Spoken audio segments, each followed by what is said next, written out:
दोस्तों और मेरे प्यारे बच्चों, मेरे फ्रेंड्स और जो भी इस चैनल को देख रहे हैं, mystery of chemistry with Pintu channel को, उन सभी को मैं बहुत बहुत धन्यवाद, बहुत बहुत थैंक यू बोलना चाहता हूं, क्योंकि आप लोगों की सपोर्ट की वजह से ही मेरा जो है आज सब्सक्राइबर 100 से पार हो गया है। और इसका श्रेय जो है आप सभी लोगों को जाता है, मेरे बच्चों को जाता है, जो भी मेरे चैनल को देख रहे हैं, उन सभी को मैं थैंक यू बोलना चाहता हूँ। ऐसे ही मेरा चैनल आप लोग देखते रहिए और ऐसे ही मुझे सपोर्ट करते रहिए और मैं ऐसे ही और वीडियो आपके लिए बनाता रहूँगा। So thank you so much और ऐसे ही आप मुझे सपोर्ट करें। हेलो बच्चों, hello students and hello friends, आप सभी को फिर से वेलकम बैक करता हूँ मेरे channel mystery with chemistry with Pintu में। और ये जो आज का जो टॉपिक होगा, आज का टॉपिक होगा क्लास 10th के बच्चों के लिए, क्योंकि क्लास 10th के कुछ बच्चों ने मुझे रिक्वेस्ट भेजा था कि ये चैप्टर जो है उनको थोड़ा डिफिकल्ट लग रहा है और इस चैप्टर को मैं लेके आऊँ, इस चैप्टर को थोड़ा आपके लिए सिंप्लीफाई कर लूँ। तो आज वही चैप्टर मैं लेके आया हूँ, चैप्टर 2, केमिस्ट्री का चैप्टर 2 है एसिड बेस एंड सॉल्ट्स। जो ये जो चैप्टर है एसिड बेस एंड सॉल्ट्स, इसमें बहुत ही मजे आने वाला है, क्योंकि ये जो चैप्टर है ये हमारे डेली लाइफ से जुड़ा हुआ है। डेली हम कुछ ना कुछ एसिड बेस और सॉल्ट्स को यूज करते हैं। हमारा बॉडी में बहुत सारा acid base and salt changes होता रहता है। और ये जो chapter not only for class 10 students but also for a common man के लिए भी ये चैप्टर बहुत ही जरूरी है, क्योंकि ये चैप्टर हम सभी से जुड़ा हुआ है। आप सुबह जब उठते हो, the right from the morning when you use toothpaste, जो टूथपेस्ट होता है वो बेसिक होता है। उसके बाद आपने कुछ फल खा लिया, आपने कुछ ऑरेंज खा लिया, कुछ ग्रेप्स खा लिया, तो वो सब वही सब जो फ्रूट्स है उनमें एसिड बियर करते हैं। इसी प्रकार से आपका जो डाइजेशन में हेल्प करता है, द सब्सटेंस और the chemical substance which helps you in digestion is acid and it is called often called gastric juice, जिसको हम हाइड्रोक्लोरिक एसिड भी कहते हैं। तो बच्चों, जो चींटी का काटना होता है आंट स्टिंग, उसमें जो आपको इरिटेशन होता है ये भी एक एसिड की वजह से होता है। तो एसिड और बेस हमारे डेली लाइफ से बहुत ही ज्यादा जुड़ा हुआ है। ये जो चैप्टर है ये बहुत ही बेसिक चैप्टर है, not only for class 10 student. मैंने इस बात का भी जिक्र किया कि जो भी ह्यूमन है वो जानना चाहता है अपने सराउंडिंग के बारे में, अपने बारे में, उसके अंदर होने वाले चेंजेस के बारे में। तो ये चैप्टर को थोड़ा ध्यान से सुने, बहुत इजी चैप्टर है। ऐसा नहीं कि साइंस स्टूडेंट समझ सकते हैं, स्टूडेंट ही समझ सकते हैं। ऐसे ही इस चैप्टर से क्वेश्चन आपका डिफरेंट एग्जाम्स में आते हैं, जैसे कि ये जनरल साइंस में भी पूछता है, जो डिफरेंट एग्जाम होता है इस चैप्टर से जनरल साइंस से भी क्वेश्चन आता है। तो आप एक काम कीजिए, ये चैप्टर को आप जरूर सुनिए, जिनको पढ़ना है वो भी सुनिए, जिनको नहीं पढ़ना है वो भी थोड़ा ध्यान से सुने, क्योंकि ये हमारे डेली लाइफ से जुड़ा हुआ है। यहाँ से हम जानेंगे कि हमारा जो टूथ डिके होता है वो क्यों होता है। यहाँ से हम लोग जानेंगे कि हमारा जो चेंजेस एसिडिटी होता है वो क्यों होता है। तो ये सब चीजें हमारे जानने की बहुत ही जरूरी है। ड्यूरिंग दिस चैप्टर हम जो भी पढ़ा रहे हैं, जो भी कर रहे हैं, वो चैप्टर, इस चैप्टर में हम लोग क्या करेंगे कि कुछ रिएक्शन को हम खुद ही यहाँ पे मैं करके आपको दिखाऊंगा। तो ये आपको बहुत ही ज्यादा इंटरेस्टिंग हो जाएगा। तो एक्सपेरिमेंट भी होगा और पढ़ाई भी हो जाएगी और आपका इंटरेस्ट भी टॉपिक की और आ जाएगी। तो ये वीडियो आप जरूर देखें, इसको मिस ना। तो चलो बच्चों, आज का जो पहला टॉपिक है हम लोग डिस्कस करते हैं about what is a acid and what is a base. So बच्चों याद रखो, acid is a substance which produces or which gives H+ ion in aqueous solution। याद रह गया? तो कोई भी सब्सटेंस अगर एक्वस सॉल्यूशन में H+ आयन प्रोड्यूस कर सकता है तो उसको कहते हैं एसिड। तो H+ आयन किसको समझ में, बिल्कुल ही साधारण सी लैंग्वेज में समझा रहा हूं। H+ आयन आपको पता है हाइड्रोजन में कितने इलेक्ट्रॉन होते हैं, एक ही इलेक्ट्रॉन होते हैं। एक इलेक्ट्रॉन होता है, एक ही प्रोटॉन होता है। कितना होता है, एक इलेक्ट्रॉन होता है और एक ही प्रोटॉन होता है। तो यहां से अगर एक इलेक्ट्रॉन कम हो जाएगा तो ये बन जाता है H+। तो कोई सॉल्यूशन में अगर H+ आयन, कोई सब्सटेंस में अगर H+ आयन प्रोड्यूस करने की कैपेसिटी हो, किसमें, एक्वस सॉल्यूशन। किसमें, एक्वस सॉल्यूशन। यार ये वर्ड समझ में आ रहा है ना, इन वाटर। अगर कोई भी सब्सटेंस को मैं वाटर में डाल दूं, अगर वो H+ आयन प्रोड्यूस कर सकता है तभी मैं कहता हूं उसको एसिड। फॉर एग्जाम्पल आपका क्या होगा, HCl hydrochloric acid. H2SO4 HNO3, इसको कहते हैं सल्फ्यूरिक एसिड, इसको कहते हैं नाइट्रिक एसिड, इसको कहते हैं एसिटिक एसिड।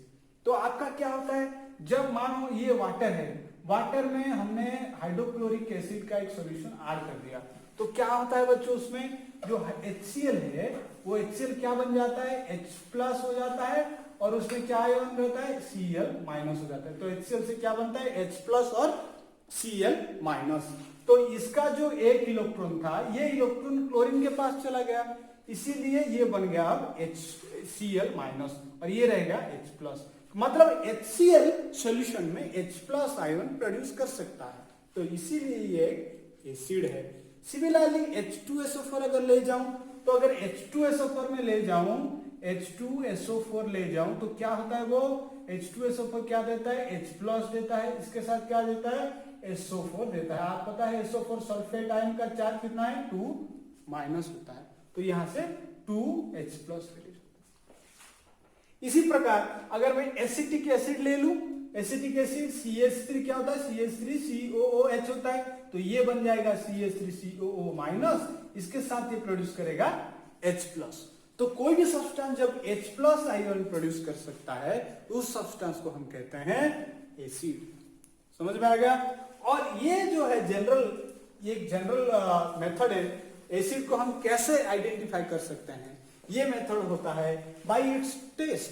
टेस्ट से हम आइडेंटिफाई कर सकते हैं। सॉर जो खट्टा लगता है ये जनरली एसिड होता है। आप ले लो, ऑरेंज ले लो, ग्रेप्स ले लो, टमाटर ले लो, आप फिर लेमन ले लो, ये सब में होता है एसिड। तो एसिड का जनरल टेस्ट क्या होता है, सोर, खट्टा होता है।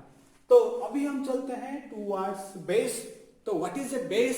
So base is a substance which gives OH- ion in aqueous solution. कोई भी सब्सटेंस अगर OH- प्रोड्यूस कर सकता है, किसमें, वाटर में, तभी हम इसको कहेंगे बेस। फॉर एग्जाम्पल मैंने नहीं लिखा पर लिख लेता हूं, NaOH लिख लो, NaOH। NaOH is a base. क्यों NaOH बेस? जब मैं NaOH को वाटर में डालता हूं तो क्या बनता है, इसमें से डिसोसिएशन होता है, जो आप हायर क्लास में पढ़ोगे। इससे क्या बनता है, तो इससे बनता है Na+ अलग हो जाता है और फिर OH- अलग हो जाता है। तो ये मिल गया हमको OH- ion. That means NaOH can produce OH- ion in aqueous solution. Aqueous solution में NaOH OH आयन प्रोड्यूस कर सकता है, इसीलिए ये बन जाएगा बेस।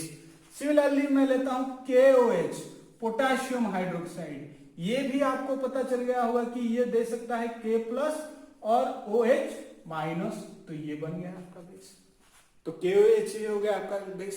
सिमिलरली आप ले लो एग्जांपल में कैल्शियम हाइड्रोक्साइड CaOH2, तो ये भी दे सकता है आपका कैल्शियम 2+ आयन, इसके साथ 2 OH- आयन दे सकता है, तो ये भी बन गया आपका बेस।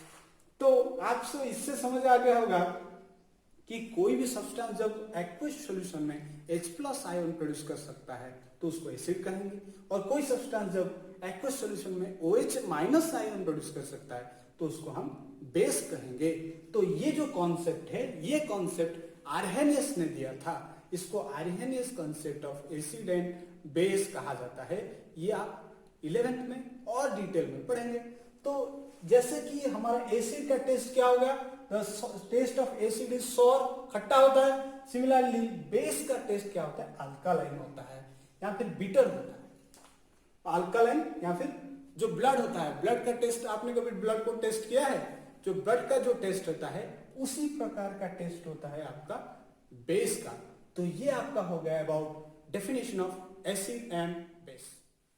नाउ स्टूडेंट्स, एक बात आप ध्यान दो कि एक सब्सटेंस एसिड है या बेस है, हम डायरेक्टली देख के कैसे बता सकते हैं? आपको तो उसको टेस्ट नहीं करना है, टेस्ट करने से खतरनाक हो सकता है आपके लिए, आप बिल्कुल मत कीजिए। तो आपको देखे कैसे बता सकते हैं कि कौन सा एसिड है कौन सा बेस है? तो आप बोलेंगे सर कलर से बता देंगे। तो कलर से बताइए, तो बताइए, ये है एक एसिड है और एक बेस है, तो बताइए कौन सा एसिड है कौन सा बेस है कोई क्लू? नहीं है ना। तो ऐसे हम सॉल्यूशन को देख के नहीं बता सकते कि which one is acid and which one is the base. तो इसके लिए हम जो इस्तेमाल करते हैं उसको हम कहते हैं indicators. So indicators are nothing but these are natural or synthetic substances. These are natural or synthetic substances which undergo color change when the nature of medium changes. Nature of medium changes. तो nature of medium क्या होता है? Acidic, basic, neutral, इसको कहते हैं nature of the medium. जब भी आपको एग्जाम में भी क्वेश्चन आते हैं, बच्चे पूछते हैं sir what is the meaning of nature of medium, तो नेचर ऑफ द मीडियम का मतलब ये होता है कि जो मीडियम है, जो सोल्यूशन है, वो एसिडिक है या बेसिक है या फिर न्यूट्रल है. तो उसी हिसाब से अगर मान लो कि ये है सॉल्यूशन और ये सॉल्यूशन में हमने ये जो फेनोप्थालीन है, ये फेनोप्थालीन को अगर डालेंगे, ये सॉल्यूशन क्या है, ये है एसिड. मतलब मान लो कि कोई भी एसिड सॉल्यूशन हमने इस बीकर में लिया है. क्या लिया है? एसिड. तो इसमें से मैं ये एक इंडिकेटर है फेनोप्थालीन, फेनोप्थालीन का एक ड्रॉप में एसिड में ऐड कर रहा हूं, तो ये सॉल्यूशन में कोई कलर चेंज नहीं होगा. तो अभी क्या कर रहा हूं, मैं एक दूसरा बीकर में कोई बेस ले रहा हूं, मान लो सोडियम हाइड्रोक्साइड एक बेस ले रहा हूं. अगर वही फेनोप्थालीन सॉल्यूशन को मैं इसमें डालूंगा, 2-3 ड्रॉप डालूंगा, तो इसका कलर क्या हो जाएगा? क्या हो जाएगा? पिंक हो जाएगा. तो वही फेनोप्थालीन था, लेकिन एसिडिक मीडियम में क्या था? क्या था? कलरलेस था. क्या था? ध्यान दो, कलर पूछ लेता एग्जाम में. कलरलेस था. फेनोल्फथालीन सॉल्यूशन एसिडिक सॉल्यूशन में कलरलेस था, लेकिन बेसिक सॉल्यूशन में क्या हो गया? पिंक हो गया. तो ये क्या हो गया? इंडिकेटर हो गया. तो इंडिकेटर क्या है? ये नेचुरल हो सकता है और सिंथेटिक हो सकता है. तो क्या बनता है, कैसे काम करता है? वो कलर चेंज आता है किसमें? When medium changes. मीडियम मतलब एसिडिक टू बेसिक और बेसिक टू एसिडिक. या फिर आप लिख सकते हो it undergo colour changes in different medium, that is in acidic और इन बेसिक. डिफरेंट मीडियम में इसका कलर चेंज अलग अलग होगा. उसी से हम पता लगा लेंगे कि कौन सा एसिड है और कौन सा बेस. इसी प्रकार ये जो इंडिकेटर्स है, ये बहुत सारे हैं. ये इंडिकेटर को आपने जैसे पढ़ा, ये नेचुरल हो सकते हैं और सिंथेटिक हो सकते हैं. तो नेचुरल में आपका क्या क्या जाएगा, यहां से पढ़ लो. ये टर्मेरिक सॉल्यूशन, हल्दी का सॉल्यूशन, ये हो जाएगा आपका नेचुरल. फिर हो गया आपका लिटमस पेपर, देखे हो आप क्लास 9 में देखे हो लिटमस पेपर. और रेड कैबेज भी हो सकता है आपका एक नेचुरल इंडिकेटर. इसके साथ साथ रेड ओनियन भी आपका नेचुरल इंडिकेटर के हिसाब से यूज कर सकते हैं आप लोग. सो सिंथेटिक इंडिकेटर में कौन कौन जाएगा? फेनोप्थालीन, मिथाइल ऑरेंज, यूनिवर्सल इंडिकेटर है, यूनिवर्सल इंडिकेटर, और भी बहुत सारे इंडिकेटर्स है सिंथेटिक में जाएगा. तो ये जो what are natural indicator? Natural indicators are extracted generally from plants में से क्या होता है, नेचुरल इंडिकेटर को एक्सट्रैक्ट किया जाता है. Whereas synthetic reagent, synthetic indicators are prepared in laboratory by chemical reaction. Synthetic indicators are those indicators which are prepared by chemical reaction in laboratory. हो गया आपका डेफिनेशन, आपने लिख लिया. सो ये हो गया इसका एग्जाम्पल नेचुरल का, ये हो गया आपका एग्जाम्पल सिंथेटिक का. तो इससे भी आपका क्वेश्चन एग्जाम में आ सकता है. और लास्ट ईयर जो क्वेश्चन आया था, ये क्वेश्चन था अभी इस साल जो 2020 जो बोर्ड एग्जाम में जो क्वेश्चन आया था, इसमें ये क्वेश्चन पूछा था कि यूनिवर्सल इंडिकेटर का जो कलर है न्यूट्रल सॉल्यूशन में क्या हो. तो वो हम कलर चेंजेस में थोड़ा आपको बता देता हूं. So now I have written some of the indicators and the colour changes in different medium. So you can see we have 3 mediums, acidic medium और न्यूट्रल मीडियम और base medium. These are the medium. So now there are different indicators, some are natural, some are synthetic, and their respective color changes. ये जो table है बच्चों, ये table को आपको याद करना पड़ेगा. इस टेबल से क्वेश्चन आता है, जैसे कि मैंने बोला कि यूनिवर्सल इंडिकेटर का कलर न्यूट्रल सॉल्यूशन में क्या होता है. तो ये जो क्वेश्चन इस बार आया था, इसका आंसर है ग्रीन होता है. तो ये देख लो आप, रेड कैबेज जो होते हैं नेचुरल इंडिकेटर, वो जनरली न्यूट्रल सॉल्यूशन में पर्पल दिखता है, और ये जो कलर एसिडिक सॉल्यूशन में वो रेड दिखता है या फिर पिंक, और बेस सॉल्यूशन में वो ब्लू, ग्रीन और येलो में कन्वर्ट हो जाता है. तो फिर आप टर्मेरिक सॉल्यूशन लो, जो कि येलो कलर एक सॉल्यूशन आएगा वाटर में, और वो एसिड में तो येलो रहेगा लेकिन बेस में रेड हो जाएगा. तो आप ये खुद ही टेस्ट कर सकते हो अपने घर में. और ये जो है ओनियन वाटर, रेड ओनियन, इसको थोड़ा पीस देंगे और इसका जो जूस निकलेगा इसको क्या करेंगे, वो दिखेगा आपको वायलेट, और वो एसिड में हो जाएगा रेड, और बेस में हो जाएगा ग्रीन। फेनोप्थैलीन ये सिंथेटिक इंडिकेटर है, जो कि फेनोप्थैलीन मैं आपके लेके आया हूं, सिंथेटिक इंडिकेटर है जो कि कलरलेस दिखता है, सॉरी जो कि कलरलेस दिखता है। यहाँ पे आपको दिखाई नहीं दे रहा, लेकिन ये पानी की तरह कलरलेस दिख रहा है, लेकिन ये एसिडिक मीडियम में भी कलरलेस रहेगा, और जैसे ही बेसिक मीडियम आएगा ये पिंक हो जाएगा। Now blue litmus paper, blue litmus paper आपको दिखाता हूं मैं। ब्लू लिटमस पेपर ये होता है आपका ब्लू लिटमस पेपर, सबको दिखाई दे रहा है, ये होता है ब्लू लिटमस पेपर, और ये होता है आपका रेड लिटमस पेपर। तो ये ब्लू लिटमस पेपर को अगर हम ध्यान दो, ब्लू लिटमस पेपर को हम अगर क्या करते हैं, न्यूट्रल सॉल्यूशन में पानी में डुबोते हैं तो क्या होता है, ब्लू दिखता है, एसिड में रेड हो जाता है। ध्यान दो, एसिड क्या होता है, डेंजर होता है, एसिड मतलब डेंजर होता है, तो एसिड में रेड होगा, तो लेकिन बेस में वो ब्लू ही रहेगा। इसी को अभी हम क्या करते हैं, एक रेड लिटमस पेपर लेते हैं, ये तो ब्लू गया, फिर लेते हैं रेड लिटमस पेपर। ये जो रेड लिटमस पेपर है ये न्यूट्रल में तो रेड रहेगा और एसिड में तो रेड ही रहेगा। एसिड डेंजर मतलब रेड, ऐसे याद रखना है, डेंजर मतलब रेड है। लेकिन जैसे ही ये बेस में जाएगा ये ब्लू बन जाएगा, जैसे ये बेस में जाएगा ये ब्लू बन जाएगा। मैं करके दिखाऊंगा एक्सपेरिमेंट। देन आपका यूनिवर्सल इंडिकेटर जो न्यूट्रल सॉल्यूशन में होगा, अगर न्यूट्रल सॉल्यूशन होगा तो ग्रीन दिखेगा, मतलब इसका कलर ही ग्रीनिश कलर है। आप देख सकते हैं ये है यूनिवर्सल इंडिकेटर का डब्बा, ये क्या ग्रीनिश कलर का दिखाई दे रहा है, लेकिन ये एसिडिक सॉल्यूशन में रेड हो सकता है, ऑरेंज हो सकता है, येलो हो सकता है, depending upon the pH of the solution, जो हम आगे पढ़ेंगे। वैसे ये बेसिक सॉल्यूशन में ब्लू, वायलेट, पर्पल होगा। तो ये तीनों कलर याद रखो, रेड, ऑरेंज और येलो। आपको क्वेश्चन ये पूछ लेगा कि यूनिवर्सल इंडिकेटर कोई सॉल्यूशन में ऐड करने के बाद सॉल्यूशन की कलर ऑरेंज हो गया, तो what is the probability, what is the nature of the medium, तो ऑब्वियसली एसिड होगा। या फिर आपको वहां से ब्लू, वायलेट और पर्पल से भी सवाल पूछ सकता है। तो ये हो गया एंड में आपका मिथाइल ऑरेंज, जिसका नेचुरल कलर ऑरेंज होता है। मिथाइल ऑरेंज का मिथाइल ऑरेंज और ऑरेंज कलर का होता है मिथाइल ऑरेंज, और जैसे ही आप उसको एसिडिक सॉल्यूशन में डालते हो तो वो सॉल्यूशन का कलर रेड हो जाता है, और जैसे ही आप बेसिक सॉल्यूशन में डालते हो उसका कलर येलो हो जाता है। तो आप ये पूरा का पूरा टेबल याद रख लो। अभी मैं आपको कुछ ये जो कलर चेंजेस है एक्सपेरिमेंट करके दिखाने वाला हूं। सम एक्सपेरिमेंट, जो कलर चेंजेस मैंने बताया इसी को अब एक्सपेरिमेंट में देखते हैं। दोस्तों, simplest method to identify the acidic और basic nature is by testing with pH paper. So इस साइड आप देख सकते हैं, टेबल के इस साइड हमने रखा है आपका जो है ये हो गया आपका बेसिक सॉल्यूशन, बेस वाला सॉल्यूशन उस तरफ है, और एसिड वाला सॉल्यूशन इस तरफ है। बेस में मैंने लिया है KOH, पोटेशियम हाइड्रोक्साइड, NaOH, और मैग्नीशियम हाइड्रोक्साइड MgOH होल 2। इधर मैंने लिया है dilute H2SO4 and dilute HCl, और बीच में जो डिब्बे आप देख रहे हैं वो है इंडिकेटर्स, और ये होता है आपका रेड कलर पीएच पेपर, और ये होता है आपका ब्लू कलर पीएच पेपर। तो अभी मैं ब्लू कलर का पीएच पेपर लेता हूं, एक स्ट्रिप लेता हूं, और इसी पीएच पेपर को मैं एक एसिडिक सॉल्यूशन में डिप करूंगा। तो कलर चेंजेस क्या होना चाहिए, हाँ मैंने सुन लिया, आप बोल रहे रेड होना चाहिए, तो ठीक है रेड होना चाहिए, तो टेस्ट कर लेते हैं। तो ये हो गया आपका ब्लू कलर का लिटमस पेपर, और इसको हमने डुबाया एसिडिक सॉल्यूशन। देखो सॉल्यूशन का कलर चेंजेस क्या होगा, तो ये अप्रोक्सीमेटली रेडिश कलर का दिख रहा है, तो ये हो गया एसिड।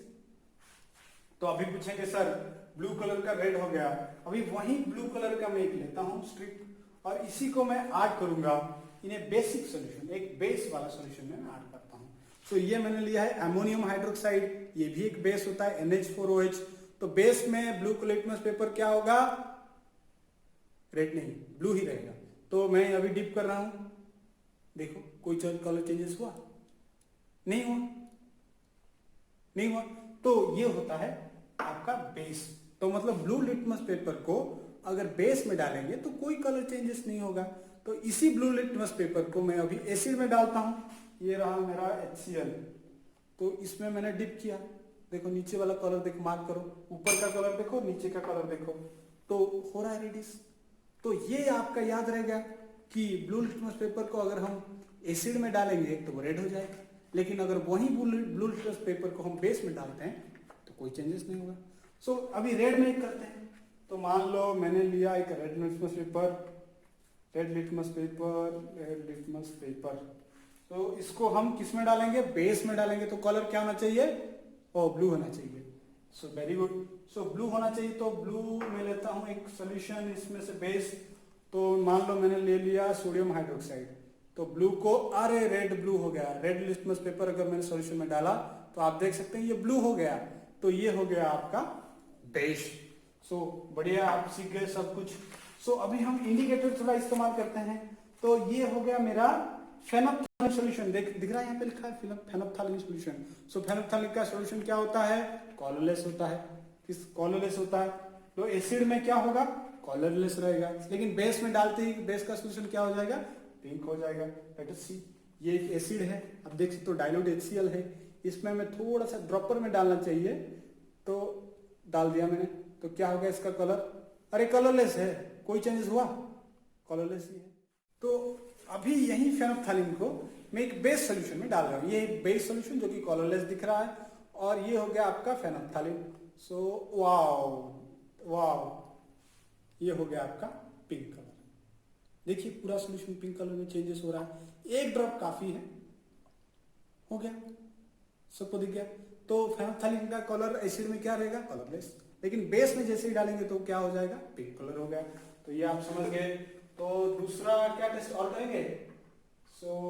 और ये मैंने लिया है मिथाइल ऑरेंज। मिथाइल ऑरेंज का कलर ऑरेंज है, लेकिन जैसे ही मैं उसको बेस में डालूंगा, जैसे ही मैं उसको एक बेस में डालूंगा, ये हो गया मेरा बेस, और उसका कलर हो जाएगा येलो। सो देखते हैं, ये कलरलेस दिख रहा है, ये मिथाइल ऑरेंज एक ड्रॉप, बस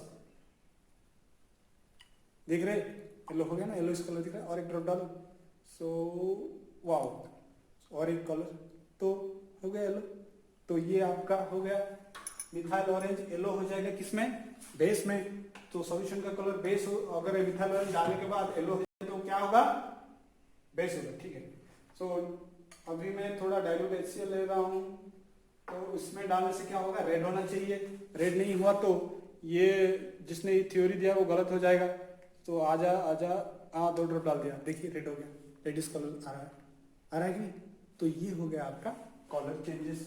और इसी प्रकार आप यूनिवर्सल इंडिकेटर को भी इस्तेमाल कर सकते हो। जब स्कूल खुल जाए, जब आप अपने लैबोरेटरी में जाए, तो ये सारा कलरफुल सॉल्यूशन तैयार करके आप अपने पास जरूर रखना, और ये सारे टेस्ट जरूर करना। ये होता है यूनिवर्सल इंडिकेटर, यहाँ पे डिफरेंट कलर्स होता है, वॉयलेट होता है, रेड, ऑरेंज, इस साइड टाइप का कलर होता है। यहाँ से हम कंपेयर करके सॉल्यूशन के कलर पीएच निकाल सकते हैं। ये होता है यूनिवर्सल इंडिकेटर, जिसका कलर ग्रीन होता है। तो ये सब एक्सपेरिमेंट आप जब स्कूल खुलेगा, लैबोरेटरी वर्क में आप जरूर परफॉर्म करना, और इससे आपका बहुत ज़्यादा आपको इंटरेस्ट आएगा इस टॉपिक में, और बहुत ही अच्छा लगेगा। चलो और थोड़ा पिंक सॉल्यूशन बनाते हैं। तो ये मैंने लिया फेनोप्थैलेन। फेनोप्थैलेन किस में पिंक कलर देगा, बेस में। तो मैं पूरा बेस को बना लेता हूँ आपके लिए पिंक। तो ये डाला मैंने फेनोप्थैलेन का 1 ड्रॉप, वाओ, पूरा सॉल्यूशन आपका पिंक हो गया। तो अच्छा, आई होप आपको ये एक्सपेरिमेंट सब अच्छा लगा होगा। तो अभी हम मूव करते हैं दूसरे पार्ट। तो बच्चों, जब भी आप कोई एक्सपेरिमेंट परफॉर्म कर रहे हैं, आप अपना सेफ्टी का पूरा ध्यान रखें। जैसे कि आपका एसिड है, बेस है, ये कोरोसिव होता है और ये सेहत के लिए अच्छा नहीं होता है, इसको कभी टेस्ट ना करें। और जब भी आप कोई एक्सपेरिमेंट परफॉर्म कर रहे हैं तो अपने टीचर के गाइडेंस में करें और प्रॉपर सेफ्टी के साथ ये सब करें, नहीं तो इससे आप ये सब सब्सटेंस आपको हार्म पहुंचा सकता है। सो अब तक बच्चों हमने कंप्लीट कर लिया how to identify an acid and base using an indicator. Now let us move to the chemical reaction. So we know chemistry is full of many types of reaction. Now we will deal with the reaction of acid and bases with different substance. For example, with metal carbonates, reaction between acid and bases. So ये सब discuss हम बाद में करेंगे. तो अभी के लिए let us discuss about reaction of acid with metal. So you remember the reaction between acid and metal is a type of displacement reaction. A type of displacement reaction where metal displaces hydrogen. metal किसको displace करेगा? Hydrogen, metal displaces hydrogen from the acid. Metal क्या करेगा, acid से किसको displace करेगा, hydrogen को। तो क्या बन जाएगा, यहां पे बन जाएगा salt, salt of the metal. क्या बनेगा, salt, salt of the metal, metal का एक सॉल्ट बनेगा। उसके साथ ही साथ क्या रिलीज होगा, हाइड्रोजन गैस रिलीज होगा। फॉर एग्जाम्पल मैंने लिया एसिड HCl, इसमें हमने ऐड किया, let us consider zinc. Now what will the reaction, नहीं जिंक का सॉल्ट फॉर्मेशन करेगा। जिंक का सॉल्ट क्या है, हमको पता है ZnCl2, जिंक क्लोराइड होता है जिंक का सॉल्ट। इसके साथ ही साथ किस कौन डिस्प्लेस होगा, हाइड्रोजन गैस डिस्प्लेस होगा। That means zinc displaces hydrogen from hydrochloric acid. Similarly यहां पे मैं लेता हूं H2SO4 सल्फ्यूरिक एसिड, इसके साथ मैंने लिया जिंक, तो ये क्या हो गया, सो ये बन जाएगा आपका वही ZnCl2 plus H2, sorry so now similarly अगर मैं H2SO4 ले लूं, H2SO4 ले लूं सल्फ्यूरिक एसिड प्लस जिंक ले लूं, तो ये बन जाएगा जिंक का salt with sulphuric acid. So zinc का सॉल्ट क्या हो जाएगा, ZnSO4 हो जाएगा, ZnSO4 है, तो ये इसके साथ क्या रिलीज होगा, हाइड्रोजन गैस। तो आपको कैसे पता चलेगा कौन सा सॉल्ट फॉर्मेशन हो रहा है, जिंक एक मेटल है तो वो पॉजिटिव कैटायन फॉर्मेशन करेगा। तो जिंक का चार्ज कितना है, मैंने 9th क्लास में आप लोग पढ़े हो, जिंक का चार्ज कितना है, 2+ है। और यहां से जो आनायन है, यहां से कैटायन पार्ट क्या होगा, H+ होगा, आयनिक पार्ट होगा Cl- होगा। यहाँ पे कैटायनिक पार्ट होगा H+, आयनिक पार्ट क्या होगा, SO4 2-। तो Zn+Zn2+, यहां से आ जाएगा आयनिक पार्ट SO4 2-। तो ये बन जाता है आपका सॉल्ट। जिनको लगता है कि रिएक्शन थोड़ा डिफिकल्ट लग रहा है, यहाँ पे क्यों ZnCl2 हुआ, यहाँ पे क्यों ZnSO4 हुआ, ZnSO4 होना चाहिए, ये सब डाउट आप 9th से आपको यहाँ पे क्लियर होना चाहिए। जिंक क्लोराइड का फॉर्मूला होता है ZnCl2, लेकिन जिंक सल्फेट का फॉर्मूला होता है ZnSO4। ये क्यों होता है ये आप पढ़े हो, ये क्रिस मेथड जो है writing the formula of A compound, इसमें हमने पढ़ा था। तो आप इसी प्रकार कुछ दूसरा रिएक्शन देखते हैं। सिमिलरली अगर हमने रिएक्ट किया H2SO4 सल्फ्यूरिक एसिड से रिएक्ट किया मैग्नीशियम, तो क्या प्रोडक्ट बनेगा आप खुद ही लिखिए। इसी के साथ हम HCl लूंगा और इसके साथ रिएक्ट करूंगा मैग्नीशियम, तो क्या प्रोडक्ट होगा आप लिखो। इसी प्रकार मैं अगर लूंगा H2SO4, इसके साथ में रिएक्ट कर रहा हूं कैल्शियम, तो क्या प्रोडक्ट बनेगा लिखो। तो आई होप यहाँ पे आपने जरूर लिखा होगा MgSO4 और यहाँ पे इसके साथ रिलेट होगा हाइड्रोजन। यहाँ पे आप जरूर, मुझे लगता है आपने जरूर ठीक लिखा होगा MgCl2 और इसके साथ रिलेट होगा H2। और यहाँ पे आपने लिखा होगा CaSO4 calcium sulphate plus H2। तो आपको क्या समझ आ गया कि कोई भी मेटल अगर मेटल एसिड्स के साथ जब रिएक्ट करता है तो मेटल एक सॉल्ट फॉर्मेशन होता है रेस्पेक्टिव मेटल का, इसके साथ ही साथ इंपॉर्टेंट है हाइड्रोजन गैस लिबरेट होता है। तो लेकिन ये बात ध्यान रखो, सारे मेटल हाइड्रोजन को डिस्प्लेस नहीं कर पाते हैं, जो कि हम मेटल और नॉन मेटल चैप्टर में डिटेल पढ़ेंगे। तो अभी ये जो रिएक्शन हो रहा है, ये रिएक्शन सल्फ्यूरिक एसिड का रिएक्शन विथ जिंक मैं आपको एक्सपेरिमेंट में करके दिखा। तो हमने पढ़ा when acid reacts with metal it forms a salt of the metal along with it hydrogen gas is liberated. तो आप मुझे पूछोगे सर हमको कैसे पता चलेगा कि रिएक्शन हो रहा है कि नहीं, तो इसके लिए तो मैं एक्सपेरिमेंट लेके आया हूँ। ये देखो, मैंने एक टेस्ट ट्यूब पे आपको पहले दिखाता हूँ। ये मैंने लिया है डाइल्यूट HCl और डाइल्यूट सल्फ्यूरिक एसिड H2SO4।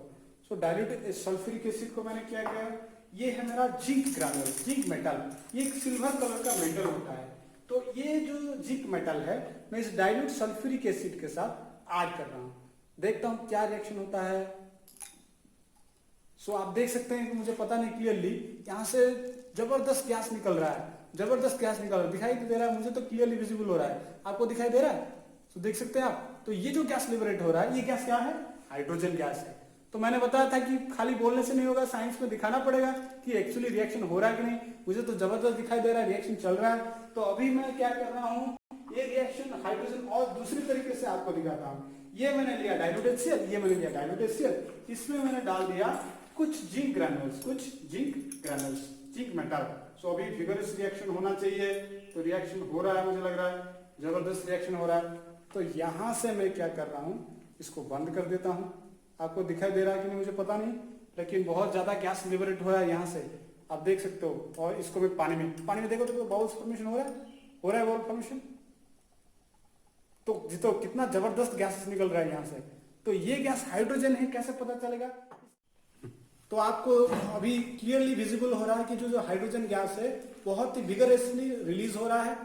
और ये जो रिलीज हो रहा है ये वाटर वेपर के साथ रिलीज हो रहा है, इसलिए इसका ये कलर आपको दिखाई दे रहा है। बहुत ही ज्यादा हाइड्रोजन गैस यहाँ से लिबरेट हो रहा है।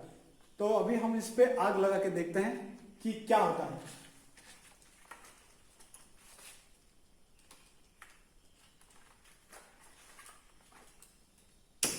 तो देख सकते हैं आप, आग आराम से जल रहा है, जैसे कि आपका दीप जलता है वैसे बहुत ही शानदार फ्लेम एक आ रहा है। तो ये जो जल रहा है, आप देखिए कांच से कैसे जल रहा है। तो ये जो गैस जल रहा है ये हाइड्रोजन गैस है।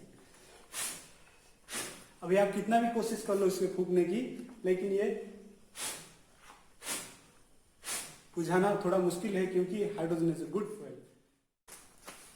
तो बच्चों, ऐसे जो मुझे पता है आप सभी को आग में खेलने का बहुत ही अच्छा लगता है, लेकिन इस प्रकार के एक्सपेरिमेंट आप अपना घर में मत कीजिए। आप हमेशा अपने टीचर्स के गाइडेंस में ऐसे एक्सपेरिमेंट परफॉर्म कीजिए। ऐसे एक्सपेरिमेंट बहुत ही खतरनाक हो सकता है, किसी भी समय पर कोई भी एक्सीडेंट हो सकता है, इसलिए हमेशा आप केयरफुल रहिए, हमेशा सेफ्टी को अपना ध्यान दीजिए। So similarly, what happens when base reacts with metal? When base reacts with metal, it is a similar reaction like acid when acid reacts with a metal. So now when base reacts with metal, it forms salt of the metal as well as hydrogen gas liberated. तो यहाँ पे आपने NaOH एक base लिए हैं, इसके साथ zinc add कर रहे हैं, तो ये बन रहा है आपका सोडियम जिंकेट, और इसके साथ हाइड्रोजन गैस लिबरेट होता है। और इसी प्रकार हम सोडियम हाइड्रोक्साइड के साथ अगर एल्यूमिनियम लेंगे तो सोडियम एल्यूमिनेट फॉर्मेशन होगा और हाइड्रोजन गैस लिबरेट होगा। लेकिन बेस के साथ मेटल का रिएक्शन थोड़ा मतलब इंडिविजुअल है, मतलब हर मेटल बेस के साथ ऐसे ही रिएक्ट नहीं करता है। सो ये आपको याद रखना है। तो आपकी जो आज की क्लासेस है यहाँ पे कंप्लीट होता है, और आप आज की चैप्टर में हमने डिस्कस किया about acid and bases, and about indicators, and about reaction between acid and metals, base and metals. तो अब तक जो पढ़ा है मैंने, आई होप आप इसको समझ पाए हैं, और इसको आप अपने नोट में लिख लीजिए और जरूर पढ़िए, इसके रिलेटेड क्वेश्चन कीजिए, और ऐसे ही मेरा वीडियो देखते रहिए। और एंड में मैं कहूँगा कि मेरा वीडियो को लाइक कीजिए और सब्सक्राइब कीजिए, अपने दोस्तों के साथ शेयर कीजिए। अगर आप कोई सजेशन या फिर कोई आपकी कोई डाउट है तो आप मुझे कमेंट सेक्शन में पूछ सकते हो। तो मिलते हैं अगले सेक्शन में, हम और कुछ इंटरेस्टिंग रिएक्शन के बारे में पढ़ेंगे। तब तक आप अपना ख्याल रखो। Have a good day.